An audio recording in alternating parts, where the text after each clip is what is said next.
এখানে আমি সাজনাটাকে হলুদ, মরিচ, ধনিয়া, লবণ দিয়ে, আদা রসুনের পেস্ট দিয়ে, তারপর একটু রসুন কুচি, পেঁয়াজ কুচি দিয়ে, সম্বার দিয়ে, সব মশলা দিয়ে ভালোভাবে সাজনাটাকে কষিয়ে নিয়েছি। এখানে কষানোর পর আমি যেটা করব সেটা হচ্ছে ডাউলটা, এটা যখন কষা কষা হয়ে আসবে তখন এখানে আমি ডাউলটা ঢেলে দেব।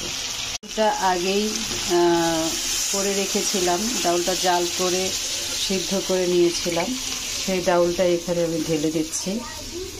সেটাই আপনাদেরকে একটু দেখালাম। সজনে দিয়ে ডাউল কীভাবে রান্না করি সেই প্রসেসিংটা আপনাদেরকে সাথে শেয়ার করলাম। এভাবে ডাউলটা ঢেলে দিয়ে এখন যথেষ্ট পরিমাণ জাল করে তারপর আমি সাজনাটাকে নামিয়ে ফেলবো। মোটামুটি জালটা চলে এসেছে, আর কিছুক্ষণ জাল করে আমি নামিয়ে ফেলবো। এই তো আজকের মতো করে ফেললাম সজনে ডাল। সবাই ভালো থাকবেন। এরকম প্রসেসিংয়ে কে কে ডাউল রান্না করেন কমেন্ট করে জানাতে পারেন।